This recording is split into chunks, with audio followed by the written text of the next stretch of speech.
পাকিস্তান কি আবার উঠে আসছে বিশ্ব ক্রিকেটের শীর্ষে? শ্রীলঙ্কাকে হোয়াইট ওয়াশ করার পর যে সুখবরটা এসেছে তা শুনলে অনেকেই চমকে যাবেন। দক্ষিণ আফ্রিকাকে হারানোর পর এবার শ্রীলঙ্কাকেও একেবারে উড়িয়ে দিয়ে বাবর শাহিনরা আইসিসি র্যাঙ্কিংয়ে এমন অবস্থানে উঠে এসেছে যেখানে অস্ট্রেলিয়ার ঘাড়ে নিঃশ্বাস ফেলছে তারা।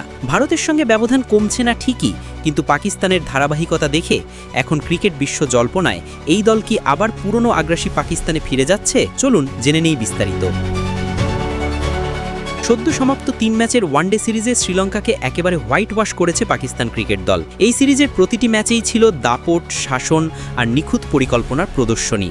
আর এই দাপুটে পারফরমেন্সের পরই মিলল বড় সুখবর। আইসিসি ওয়ানডে র্যাঙ্কিংয়ে আরও মজবুত অবস্থানে দাঁড়িয়ে গেল বাবর আজমের পাকিস্তান। শুরুটা হয়েছিল দক্ষিণ আফ্রিকার বিপক্ষে সিরিজ জয় দিয়ে।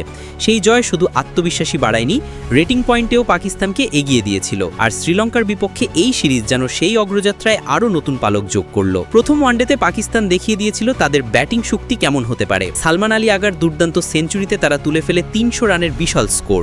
এই সংগ্রহের চাপেই জর্জরিত হয়ে পড়ে লঙ্কানরা।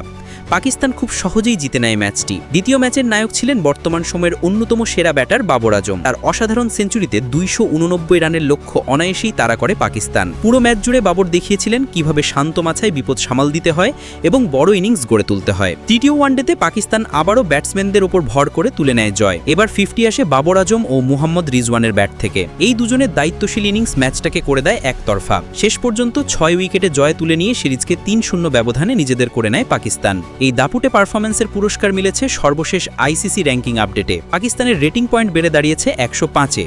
যদিও তারা 4 নম্বরেই আছে, তবে খুব কাছে পৌঁছে গেছে 3 নম্বরে থাকা অস্ট্রেলিয়ার রেটিং 109, মানে খুব বেশি ব্যবধান নেই। শীর্ষে এখনও ভারতের দাপট, তাদের রেটিং 122, 2 নম্বরে নিউজিল্যান্ড 112 রেটিং নিয়ে, 3-এ অস্ট্রেলিয়া 109, 4-এ পাকিস্তান 105, 5-এ শ্রীলঙ্কা 100 পয়েন্ট নিয়ে। এরপর 6 থেকে 10-এ আছে দক্ষিণ Africa, Afghanistan, England, West Indies এবং 10 নম্বরে রয়েছে বাংলাদেশ 76 রেটিং পয়েন্ট নিয়ে।